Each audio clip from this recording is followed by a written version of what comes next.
পদার্থবিদ্যায় ছাত্রছাত্রীদের সব থেকে বড় সমস্যা হলো একক তৈরি করা বা এককগুলোকে ঠিকঠাক জায়গায় বসানো। বইতে সাধারণত এককগুলো যেভাবে থাকে পরপর পরপর, সেক্ষেত্রে অনেকের সংজ্ঞাটা মনে রাখতে বা বুঝতে অনেক সময় অসুবিধা হয়। কখনো কখনো এককগুলিকে যদি ছকের আকারে সুন্দর করে ব্যাখ্যা করে যদি মনে রাখা যায়, তবে সেক্ষেত্রে দেখা যায় যে একক কোনো সমস্যাই নয়। কার্যক্ষমতা শক্তি চ্যাপ্টারের কার্যের এককগুলিকে আমি একটি ছকের আকারে এই বোর্ডে লিখে দিয়েছি। তো চলো দেখে নিই এগুলোকে কিভাবে তৈরি করা হয় এবং কিভাবে মনে রাখা যায়। এখানে দেখে নাও কার্যের একক দুভাগে আমরা করতে পারি। একটি হচ্ছে পরম একক, অন্যটি হচ্ছে অভিকর্ষী একক।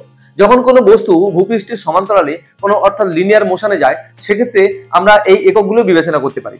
আবার যদি কোনো বস্তু ভূপৃষ্ঠ থেকে অভিকর্ষের অধীনে উপরের দিকে উঠে বা নিচের দিকে নামে, তবে সেসব ক্ষেত্রে আমরা এই ইউনিটগুলো বিবেচনা করব। তো চলো দেখে নিই পরম এককের সিজিএস একক এবং এসআই একক, এটিও দুটো ভাগে ভেঙে দিয়েছি।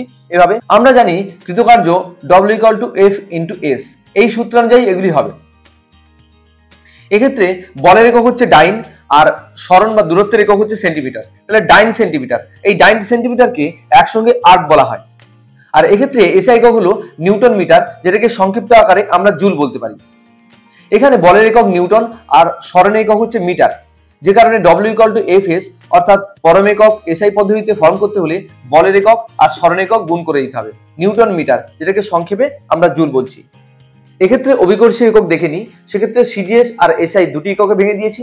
সিজিএস এককের ক্ষেত্রে এই অবস্থাটাকে বিবেচনা করব, W=F×S অর্থাৎ বল ইন্টু সরণ।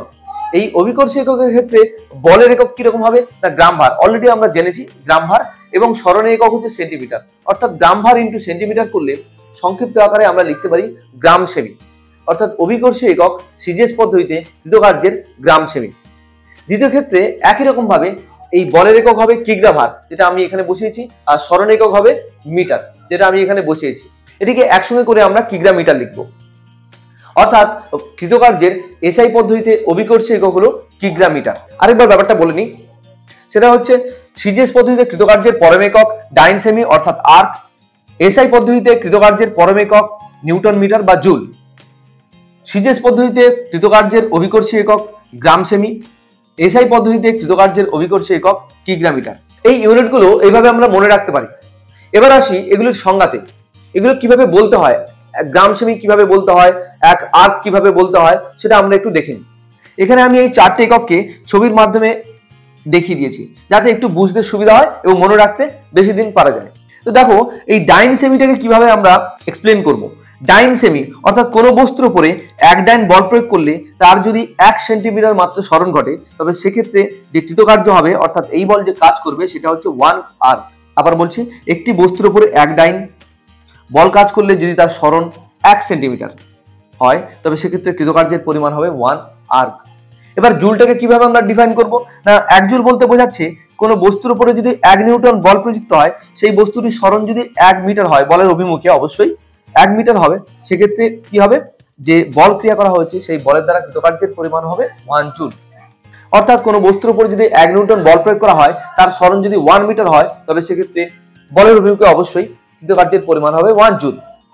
আমরা অভিকর্ষী এককের সংজ্ঞাতে চলে যাই। অভিকর্ষী এককের যে গ্রাম ভার সেমি অর্থাৎ গ্রাম সেমি রয়েছে, সেই গ্রাম সেমির সংজ্ঞাটা কিভাবে পড়বো, কারণ এক্ষেত্রে সংজ্ঞা বলতে গেলে আমাকে অভিকর্ষের অধীনে আলোচনা করতে হবে, অর্থাৎ অভিকর্ষের বিরুদ্ধে বা অভিকর্ষের সপক্ষে, সেটা বলি। এখানে অভিকর্ষের বিরুদ্ধে আমরা আলোচনা করব। তো 1 গ্রাম ভরের বস্তুকে যদি ভূপৃষ্ঠ থেকে 1 সেমি উপরে তোলা যায়, অর্থাৎ অভিকর্ষের বিরুদ্ধে 1 গ্রাম ভরের কোনো বস্তুকে অভিকর্ষ বলের বিরুদ্ধে ভূপৃষ্ঠ থেকে যদি 1 সেমি উপরে তুলতে যে পরিমাণ কাজ করতে হয়, সেটাকে বলা হয় 1 গ্রাম সেমি। এবার কিগ্রা মিটারকে আমি কিভাবে সংজ্ঞায়িত করব। তো চলো কিগ্রা মিটার কাকে বলছে দেখে নিই।